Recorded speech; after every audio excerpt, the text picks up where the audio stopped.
नमस्कार। स्थानीय टेलिभिजनमा फरकपनको अनुभूति गराउने यो हो आवाज टेलिभिजन।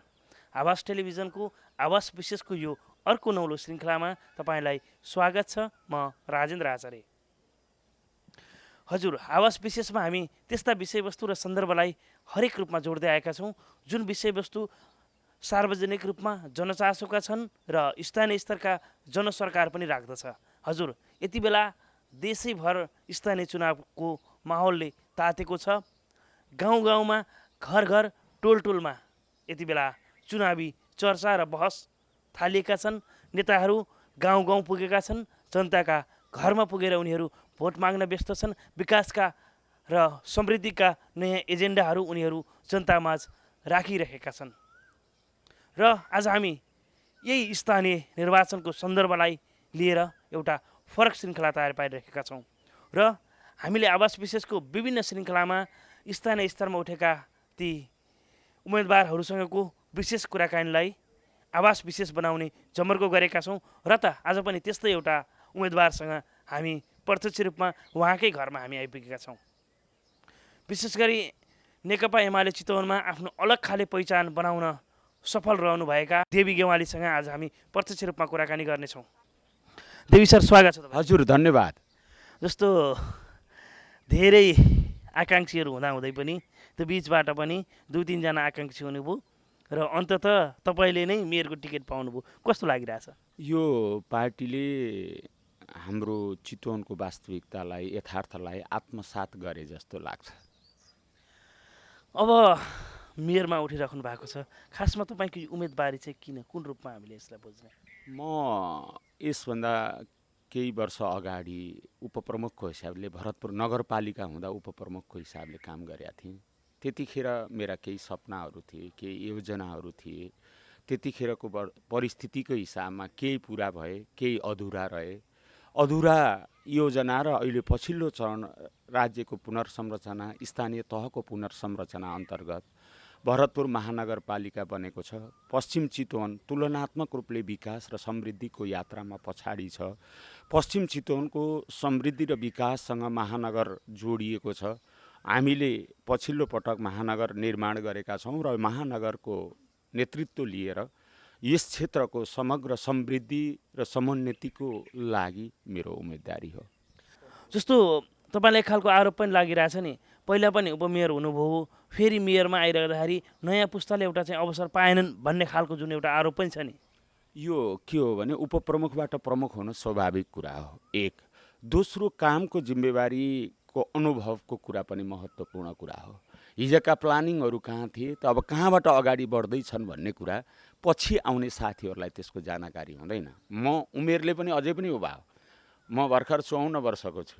अनि कसरी म चाहिँ बुढो हुने? हाम्रो समाजको सन्दर्भमा राजनीतिक कर्मीहरू 60, 70, 80 वर्षसम्म संसारका विभिन्न ठाउँमा राजनीतिक यात्रामा संलग्न छन् भने म त नेपाली राजनीतिक यात्राको उमेरकै हिसाबले पनि त्यो पुरानो होइन र मेरा अघिल्ला अधुरा अपुरा कामहरूलाई पुरा गर्न र नयाँ योजनाहरू कार्यान्वयन गर्नको निम्ति मलाई मेरो पार्टीले विश्वास गरेर उम्मेदवार बनाएको हो। जस्तो तपाईँले मेरा पुराना सपनाहरू छन्, मेरा पुराना योजनाहरू छन् भन्नुभएको छ, खास के हुन् ती योजनाहरू? हाम्रो पहिलेको स्थिति के हो भने हाम्रो यो महानगर, यो नगरपालिका देशकै मध्यभागमा छ। यससँग पूर्वाधार सञ्जालले यसलाई समुन्नत र व्यवस्थित बनाउनु पर्ने आवश्यकता छ। हामीले परिकल्पना गरेका थियौँ, केन्द्रीय सरकारलाई दबाब दिएका थियौँ कि ठोरी र केरुङको मार्ग अगाडि बढाउनुपर्छ। अहिले सरकारले, अघिल्लो केपी ओलीको नेतृत्वको सरकारले त्यसमा केही ध्यान दियो, तर त्यसलाई जिल्ला बेसिस बनाएर अगाडि बढाउने काममा बाँकी थियो। त्यो सपना अझै पुरा गर्नुपर्ने छ, एक।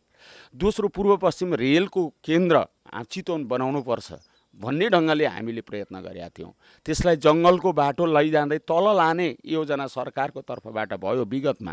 त्यसको ट्र्याक चेन्ज गरेर मकवानपुर हुँदै भरतपुर भएर यो पूर्व पश्चिम रेलको यात्रा अगाडि बढाउनुपर्छ र भरतपुर एउटा महत्त्वपूर्ण जक्सनको रूपमा विकसित गर्नुपर्छ भन्ने हाम्रो विगतको सोच थियो। त्यो सोचलाई मूर्ति रूप दिन पनि हाम्रो उम्मेदवारी हो। हाम्रो पवित्र सम्पत्ति छ नारायणी नदी। यो नारायणी नदीको सन्दर्भमा यहाँलाई व्यक्त गरौँ। हिजो एडिबीसँग मैले कुरा गर्दा, खास गरी नारायणघाटको ढल निर्माण गर्दा उसले मलाई के भनेको थियो भने यो ढलबाट बनाएर तैँले पैसा कहाँबाट आउँछ, तैँले कसरी ऋण तिर्छस् भन्दा मैले यो ढल बनाएपछि मेरो नेसनल पार्कको जुन वातावरण छ, संरक्षण हुन्छ। यदि ढल सिधै नारायणीमा गयो भने त्यसले नारायणी नदी प्रदूषण गर्छ र मेरो पर्यटन क्षेत्रबाट राज्यले प्राप्त गर्ने जुन आम्दानी हो त्यो चाहिँ गिर्छ, कमजोर हुन्छ भन्ने थियो। अब त्यो सपनालाई पुरा गर्न, नारायणी नदीको स्वच्छतालाई कायम गर्न, नारायणी नदीलाई जल विकास र जल यात्राको केन्द्र बनाउन मैले जेट बोट जस्ता कुराहरू पनि एकपटक चितवन महोत्सवका बेलामा सुरु गरेका थिएँ।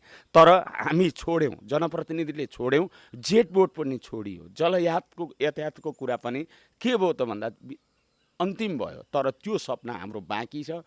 यो नारायणी नदीलाई जल क्रीडाको केन्द्र बनाउन हामीले सोचिरहेका छौँ। नारायणी नदीको दायाँ बायाँ दुवैतर्फ ड्याम निर्माण गरी विद्युत खास गरी 650 भन्दा बढी मेगावाटको जो जाइकाको तर्फबाट सर्वे समेत भइसकेको छ, त्यसलाई पुनः कन्टिन्युटी दिने र आफ्नै ऊर्जा नीति सृजना गरेर यस नगरको समृद्धिका लागि ऊर्जा विकासको आधार बनाउने एक। दोस्रो, नारायणी नदीको तटहरू बनाएर जलक्रीडा गर्ने दुई। आज हामी पटाया जान्छौँ, अन्त कतै जान्छौँ, नेपालीहरूले जलक्रीडा कहाँ गर्छन्?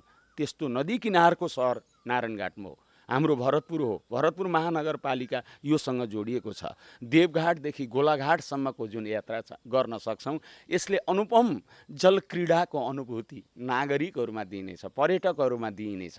त्यो मेरो बाँकी सपनाको कुरा हो। त्यति मात्र होइन, यसभित्रमा हामीले चाहिँ ठुला नदी किनारलाई ट्रायङ्गल रोडको हिसाबले, जसलाई जनताको भाषामा रिङ रोड भनिन्छ, तर भूगोलको हिसाबले यो चाहिँ ट्रायङ्गल काटको छ। देवघाट, गोलाघाट हुँदै, मेघौली हुँदै, शुक्रनगर हुँदै, जगतपुर हुँदै, सीतामाई के अरे पटिहानीको सीतामाई हुँदै, यो टिकौली जङ्गलको वल्लो हाम्रो महानगरपालिकाको क्षेत्र हुँदै यो ट्रायङ्गल आकारको रोड निर्माण गरेर यातायातको कनेक्सनलाई हामीले सर्वसुलभ बनाउनेछौँ। यति मात्र होइन, हामीले देखिरहेको आधुनिक युगसँग बुट प्रणाली अन्तर्गत होइन, build operate and transfer system अन्तर्गत अब यातायातले, चितवनवासीहरूले, भरतपुर महानगरपालिकाका बासिन्दाहरूले हामीले अर्को पनि सपना देख्नुपर्छ। मेट्रो, हामीले दिल्लीमा मात्र गएर मेट्रो चढ्ने कि हाम्रै सहरमा पनि मेट्रोको निर्माण गर्ने?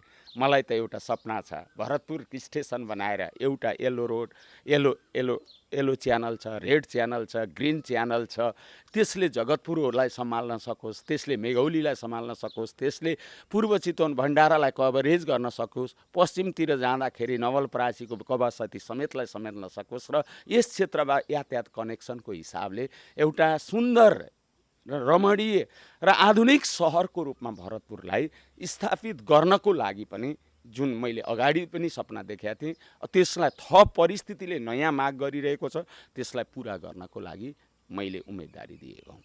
जस्तो अब नयाँ योजनाहरू के छन् त तपाईँले ठ्याक्कै आम रूपमा जनतालाई भन्दा चाहिँ मैले सबैभन्दा अहिले 29वटा वार्ड छन्, ती हरेक वार्डमा कम्तीमा पनि एकवटा उद्यान पार्क हामीले निर्माण गर्नेछौँ। नम्बर 1। नम्बर 2, सिङ्गो नगरपालिकाभित्र हाउस नम्बरिङ प्रणाली। तपाईँको घर नम्बर कति हो कसैले नागरिकहरूले व्यक्त गर्न सक्दैनन्।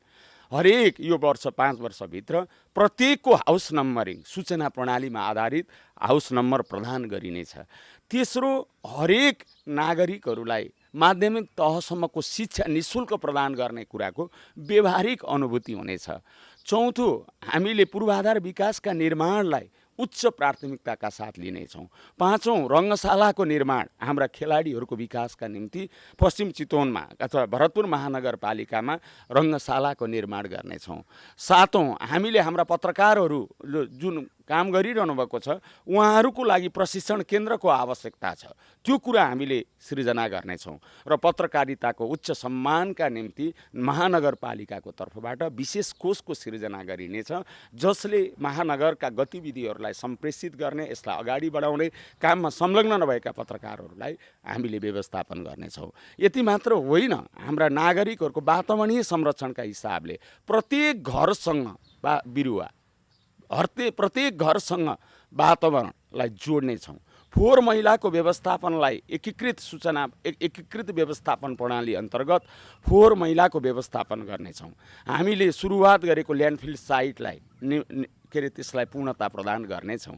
त्यति मात्र होइन, हामी सभ्य नागरिक सुसभ्य नागरिक र चितवनवासीका जनताले माग गरिरहेको चाहिँ के अरे यी मेडिकल सिटीको जुन परिकल्पना छ त्यसलाई व्यावहारिक रूप काम गर्न भरतपुर अस्पतालको शैय्या विकास त्यसलाई विकास गर्ने, त्यसलाई चाहिँ प्रतिष्ठानको रूपमा विकसित गर्ने र यसका जसरी बिपी कोइराला हस्पिटल भने जस्तै मदन भण्डारी स्वास्थ्य प्रतिष्ठानको रूपमा भरतपुरको अस्पताललाई विकसित गर्ने, निजी अस्पतालहरूसँग समन्वय गरी कम्तीमा नि गरिब र नागरिकहरूलाई निःशुल्क स्वास्थ्य सेवाको व्यवस्थापन गर्ने, सरकारद्वारा सुरु गरिएको स्वास्थ्य बिमालाई प्रभावकारी बनाई महानगरपालिकाले समेत बिमा प्रणालीमा आफू संलग्न भई नागरिकको स्वास्थ्यलाई ग्यारेन्टी प्रदान गर्ने जस्ता महत्त्वपूर्ण कुराहरूलाई हामीले अगाडि सारेका छौँ। तपाईँको जुन एउटा महत्त्वकांक्षी जुन योजना छ 29 वडामै एउटा पार्क उद्यान बनाउँछु भनेर तपाईँले जुन भनिरहँदाखेरि पछिल्लो पटक एउटा जुन भूप्रयोग नीतिले हेर्दा पनि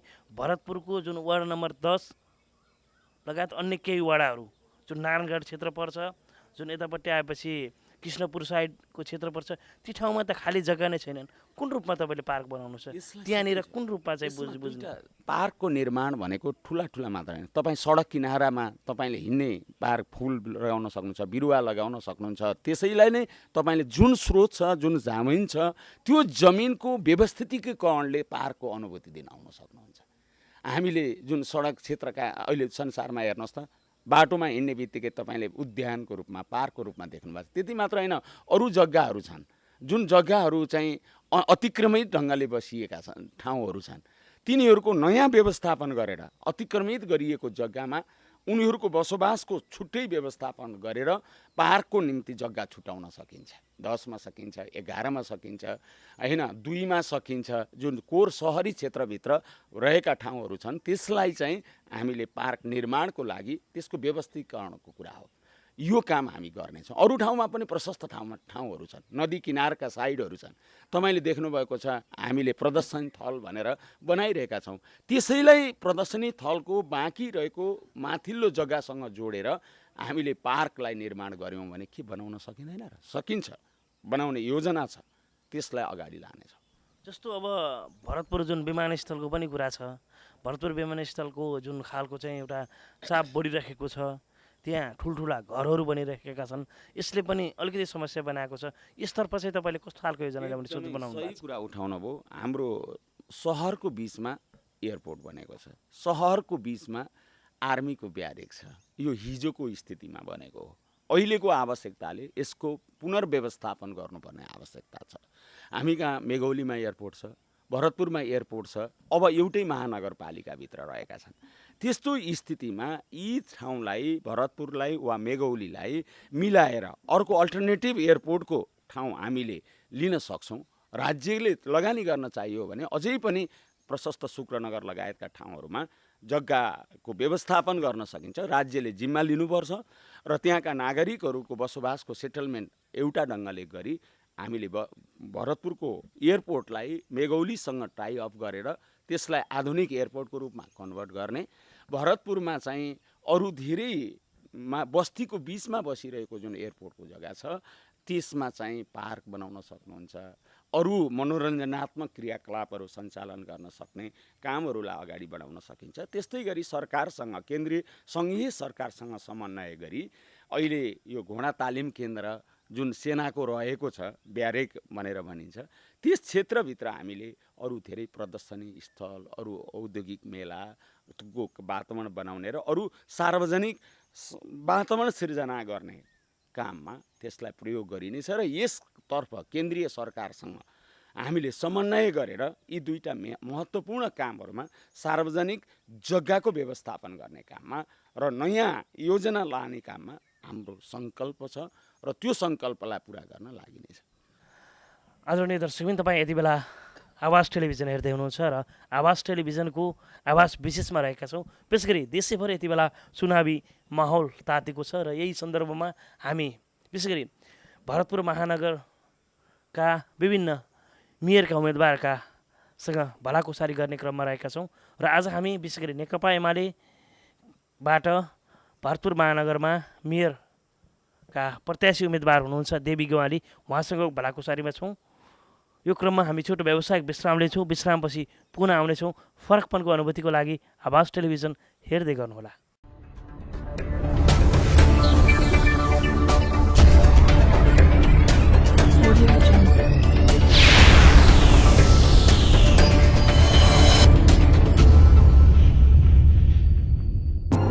चितवनको लोकप्रिय आवाज टेलिभिजनलाई स्थानीय कार्यक्रम छायाङ्कन तथा प्रसारणको लागि सम्झनुहोस्।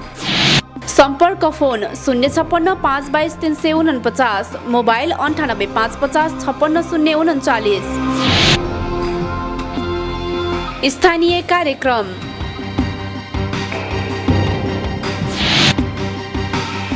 पर्यावरणीय कार्यक्रम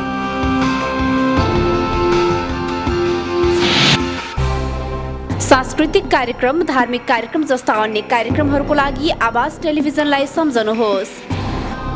सम्पर्कको लागि आवाज टेलिभिजन फोन 056 522 349, मोबाइल 98 550 56 039।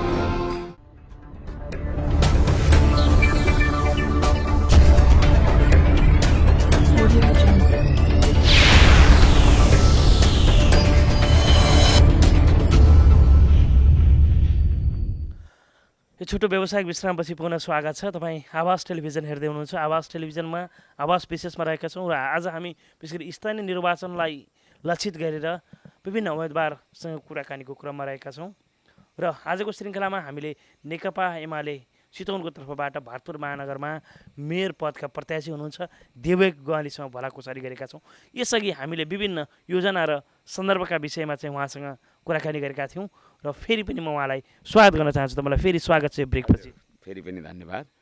जस्तो हामीले अघि विभिन्न योजनाहरूका विषयमा तपाईँसँग प्रत्यक्ष रूपमा चाहिँ कुराकानी गऱ्यौँ। अब यो योजना त ल्याउनु भयो, खासमा यसको यो आर्थिक व्यवस्थापनको पाटो चाहिँ कुन रूपले गर्ने सोच बनाउनु भएको छ, कसरी हुन्छ? धेरै महत्त्वपूर्ण कुरा गर्नुभयो।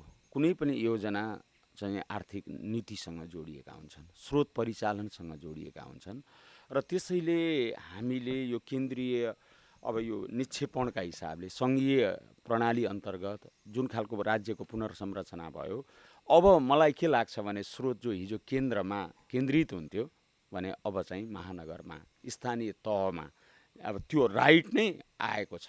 रजिस्ट्रेसनदेखि लिएर लाल पूर्जा वितरणदेखि लिएर अरू जति पनि अधिकारहरू के छ त्यो चाहिँ महानगरपालिकामा अब आएको छ। त्यसैले हाम्रो महानगरपालिकामा रहने रजिस्ट्रेसनको आम्दानी एकापट्टि बढ्नेछ।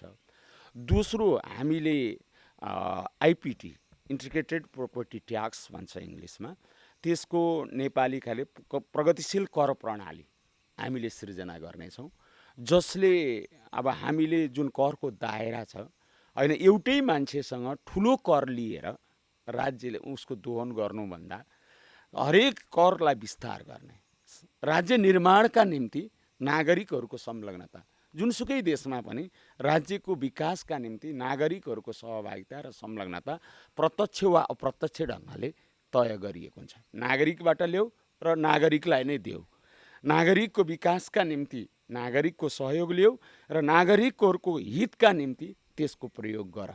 नीति हामीले अर्थ प्रणालीमा ट्याक्स प्रणालीमा हामीले यसलाई स्थापित गर्नेछौँ र यस हिसाबले अहिले हाम्रो 1 अरबको जुन प्रस्तावित बजेट छ यो निक्षेपित अथवा यो पुनर्संरचना अन्तर्गत आउँदाखेरि यो करिब 25-30 अरब रुपियाँ हामीसँग त्यो स्रोतको हिसाबमा जानेछ। तपाईँले यो भनिराख्दाखेरि ठ्याक्कै यो कर प्रणालीको विषयमा छ नि, महानगर त बन्यो, 2वटा नगरपालिका थिए, चितवन र नारायणीलाई गाभियो, तर अझै पनि महानगरमा भएका ती बासिन्दाहरू जुन नारायणघाट भरतपुरमा बस्छन्, ती नारायणघाट भरतपुरमा बस्ने र उता मेघौलीको त्यो कुना दिव्यनगरमा शुक्रनगरको त्यो नारायण नदी किनारमा बस्नेलाई पनि एउटै खालको ट्याक्स प्रणाली छ। उनीहरूले यो महानगरको अनुभूति हामीले गर्न पाएनौँ, किन हामीलाई महानगर बनाइयो भनिरहेका छन्। फेरि उनीहरूको सम्बोधन तपाईँहरूले कुन रूपमा गर्नुहुन्छ? एकदमै हरेक मान्छेको जग्गाको भ्यालु तपाईँले जसरी भरतपुरमा छ त्यो भ्यालु मेघौलीमा त छैन।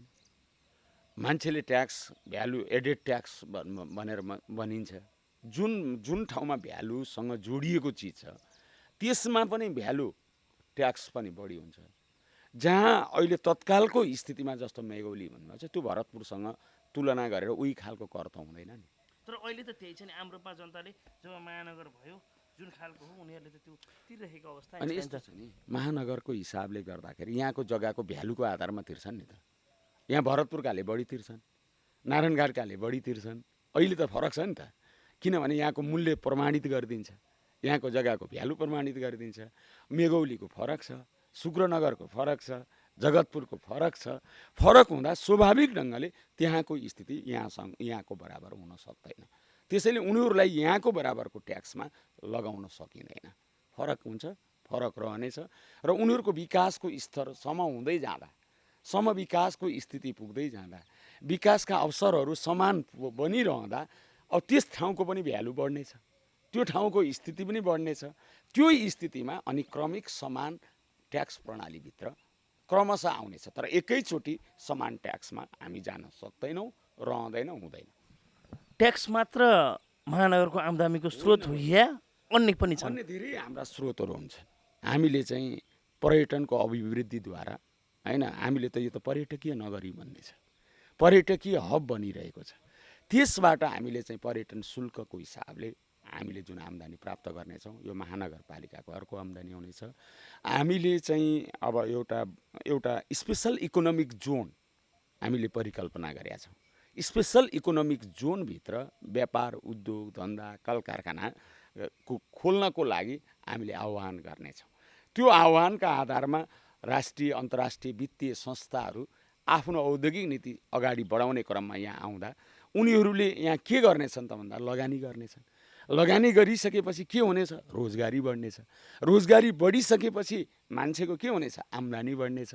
मान्छेको आम्दानी बढिसकेपछि राज्यले स्वाभाविक ढङ्गले आम्दानीको आधारमा कर प्रणाली लगाउनेछ। त्यसो भएपछि राज्यको अर्को ठुलो आम्दानी प्राप्त गर्नेछ। त्यस्तै गरी हामीले आफ्नो ऊर्जाको कुरा गरेका छौँ। हाम्रो आफ्नै ऊर्जा नीति हामीले तय गऱ्यौँ भने हामीले ऊर्जाको विकासद्वारा ऊर्जा बेच्नेछौँ होइन, विद्युतको विकासद्वारा विद्युत बिक्री गर्नेछौँ। त्यसबाट प्राप्त हुने आम्दानी हामीले जुन बढाउनेछौँ त्यसले जनताको जीवनको परिवर्तनका निम्ति एउटा ठुलो आधार हुनेछ। आफ्नै आर्थिक प्रणाली, आफ्नै आर्थिक नीति हामीले सिर्जना गर्नेछौँ र त्यो आर्थिक नीति अन्तर्गत आफ्नो उत्पादकत्व बढाउने, हाम्रो चाहिँ के अरे अर्थतन्त्रलाई सुदृढ गर्ने हाम्रै आफ्ना स्रोतहरू हुनेछन्। केन्द्रीय वा सङ्घीय सरकारमा हामी डिपेन्डेन्ट हुने छैनौँ, हामी भिखमङ्गा हुने छैनौँ, हामी उनीहरूको अनुग्रहित हुने छैनौँ। बरु हाम्रो क्षमताले, हाम्रो समृद्धिले केन्द्रीय सरकारलाई, जस्तो अहिले स्विजरल्यान्डमा देख्नुहुन्छ त्यहाँका काउन्टीहरूले केन्द्रीय सरकारलाई ऋण दिन्छन्, उनीहरू तल सक्षम छन्। त्यस्तै गरी हामी पनि हाम्रो आफ्नै मौद्रिक नीति हामी सिर्जना गर्नेछौँ, हाम्रो आफ्नै अर्थतन्त्रको सिर्जना गर्नेछौँ। त्यो सुदृढ अर्थतन्त्रले नागरिकको समृद्धिसँग जोड्नेछौँ र औद्योगिक व्यावसायिक क्षेत्र र प्रवर्धनहरू हामीले गर्नेछौँ, जसका कारणले हामी एउटा नयाँ स्थितिमा, आर्थिक स्थितिमा, समृद्ध सहर निर्माण गर्ने स्थितिमा हामी पुग्नेछौँ। जस्तो यो त्यो पर्यटनका र आर्थिक हबको कुरा हो, जस्तो कृषि प्रधान पनि हो चितवन भनेको, त उर्वर भूमि पनि मानिन्छ, महानगरमा धेरै उर्वर भूमि पनि छ। योतर्फ चाहिँ सोच के बनाउनु भएको छ खासमा? धन्यवाद। हाम्रो जिल्ला कृषिका क्षेत्रमा हिजो तोरीको निम्मा चिनिन्थ्यो। चितवन भन्ने बित्तिकै तोरीको रूपमा थियो र परिस्थितिले परिवर्तन भएपछि अहिले तोरी कम भएको छ। हामी तेलहन वस्तुको उत्पादनमा अलि पछाडि छौँ। तर त्यसको सब्स्टिट्युट कृषिकै हिसाबले के आयो त भन्दाखेरि चितवनमा रामपुर कृषि तथा विश्वविद्यालय जुन बन्यो अथवा कृषि क्याम्पस बन्यो, त्यसले हामीलाई एउटा आधार के प्रदान गरेछ भने नवजागरुक युवाहरू जो कृषिसँग, आधुनिक कृषिसँग जोडिनु भएको थियो, उहाँहरूले पोल्ट्री सेक्टरलाई अगाडि बढाउनु भयो र अहिले हामी पोल्ट्रीको राजधानीको रूपमा समेत चिनिन्छौँ। र तर यसभित्र हामीले जुन उत्पादन गरिरहेका छौँ यसले चाहिँ देशको कुल 67% कभरेज गरिरहेछ। हामीले अरबौँको पोल्ट्री प्रोडक्सन दिएका छौँ र नेसनल जिडिपीमा 4% कन्ट्रिब्युसन हामीले गरिरहेका छौँ। अब अहिले राज्यका कतिपय मान्छेहरूले हिजोका गलत नीतिका कारणले पोल्ट्रीमा के छ भने WTO को कुरा उठाएर विदेशी पुँजी लगानी गर्ने कुरा यहाँ उठाइएको छ। यो गलत छ। हाम्रै उद्योगी व्यवसायीहरूको लगानी नभएमा, उनीहरूले गर्न नसक्ने स्थिति भएमा वैदेशिक लगानी निम्ताउने कुरा हो। तर हाम्रोमा त अहिले त अरबौँ रुपियाँ हाम्रै नेपाली इन्भेस्टरहरू, उद्यमीहरूले लगानी गर्नुभएको छ। त्यसैले यो वैदेशिक पोल्ट्री सेक्टरभित्र WTO को नाममा वैदेशिक पुँजी भित्राएर हाम्रो राष्ट्रिय पुँजीपतिहरूलाई औद्योगिक व्यवसायीहरूलाई पोल्ट्रीमा जुन निषेधित गर्ने कोसिस भएको छ यसको विरुद्ध महानगर सबैभन्दा अगाडि बढ्नेछ र हाम्रा आफ्नै औद्योगिक नीति हाम्रा पोल्ट्री व्यवसायीहरूलाई राष्ट्रिय पुँजीपतिहरूलाई संरक्षणको निम्ति हामीले अगाडि बढाउनेछ र पोल्ट्रीको प्रवर्धनका निम्ति ऋण सहुलियत हिजो जुन चर्को खालको ऋणमा पोल्ट्री व्यवसायीहरू हुनुहुन्थ्यो यसलाई केन्द्रीय सरकारसँग ब्याङ्किङ नीतिसँग हामीले परिमार्जन गरेर व्यावसायिक प्रवर्धनका निम्ति लगानी गर्नु छ र पोल्ट्रीको अहिले खपत जुन मान्छेको के छ भने उपयोग नीति पहिला कुखुरा खाँदैन थियो नेपालमा अब अहिले मासुको कुरा गर्दाखेरि कुखुराको अन्डाको उनीहरूको आय स्रोत बढ्दै जाँदाखेरि कन्जम बढ्न सक्छ र अब अहिलेको जति प्रोडक्सन छ यसको 10 टाइम अन्डा र कुखुराको वृद्धि गर्न सकिन्छ त्यसको निम्ति हामीले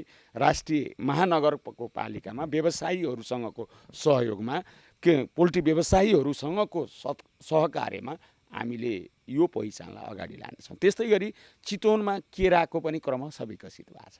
हिजो हाजीपुरको केरा खाने हौँ हामी इन्डियाको, तर अहिले हामी चितवनवासीले आफ्नै केरा बाहिर पठाउँछौँ। समस्या छ, बिमाको समस्या छ, हावाहुरीका समस्याहरू छन्।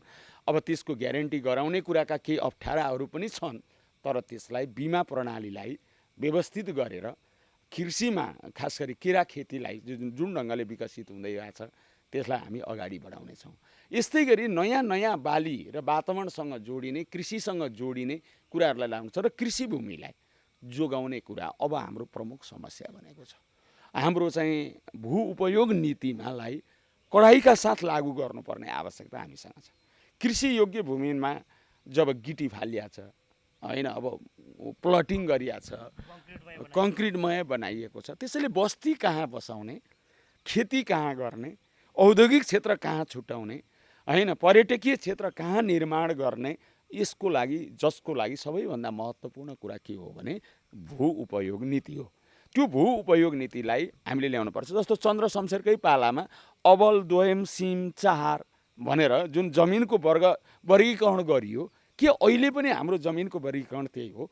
मलाई लाग्छ जमिनको वर्गीकरणका हिसाबले, औद्योगिक हिसाबले, सहरी आवासीय हिसाबले, खेतीयोग्य हिसाबले, चरीचरणका हिसाबले, अरू चाहिँ वन जङ्गलका हिसाबले यसको वर्गीकरणलाई फरक फरक गर्नुपर्छ। फरक फरक जमिनको वर्गीकरण गर्नुपर्छ र त्यसको मूल्य तय गर्ने कुरा पनि राज्यले लिनुपर्छ र राज्यले चाहँदाका बखत जमिन अहिले व्यक्तिगत स्वामित्वका आधारमा मान्छेले कुनै औद्योगिक नीति ल्याउन चाह्यो तर पर्याप्त मात्रामा जान्न। कुनै ठाउँमा चाहिँ जब कुनै योजना जान्छ अनि वरिपरिका मान्छेहरूले चाहिँ जग्गाको अत्याधिक ढङ्गले मूल्य बढाइदिएर उद्योगीहरूको मनोबल गिराइदिएको स्थिति पनि छ।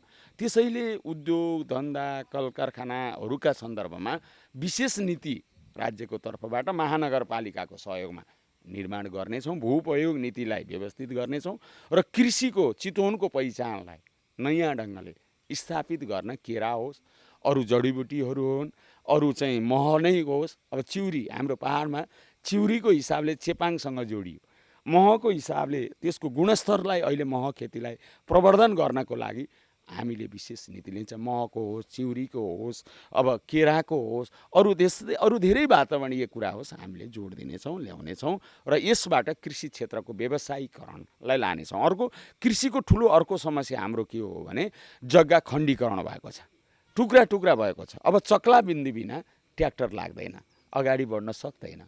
त्यस्तो स्थितिमा स्वैच्छिक सहकारीकरणका हिसाबले जमिनको चक्लाबन्दी गर्नुपर्ने आवश्यक छ। त्यो सहकारीको कारणबाट गर्न सकिन्छ। राज्यले जबरजस्ती तैँले जग्गा एकीकरण गर भनेर भन्न सकिँदैन। स्वैच्छिक रूपले सहकारी मार्फत जग्गाको चक्लाबन्दी गरेर कृषिको आधुनिकीकरण गर्नुपर्छ। अहिलेको निर्वाहमुखी कृषिलाई व्यावसायिक कृषिमा रूपान्तरित गर्नुपर्छ। जस्तो यो नगरवनको विषयमा तपाईँको खास योजनाहरू चाहिँ के रहेका छन्?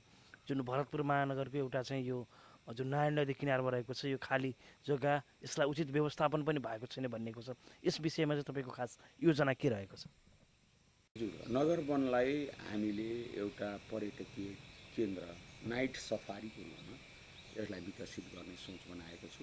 जसरी सिङ्गापुरमा ओपन जू बनाएको छ होइन, तपाईँहरूले देख्नु होला सानो मेट्रो रेलबाट हामीले त्यो जङ्गलमा सर र जनावरहरू हेर्छौँ। अनि पर्यटकीय होटल केन्द्रहरूको छेउमा आवासमा रिसोर्टहरू छन्, त्यसैसँग जोड्छौँ। त्यस्तै गरी मेरो परिकल्पना यो नगरवनलाई हामीले चाहिँ नाइट जूको रूपमा, सफारीको रूपमा चाहिँ विकसित गर्ने सोच बनाइएको छ। फेरि म यो राजनैतिक प्रश्नतर्फै जान्छु।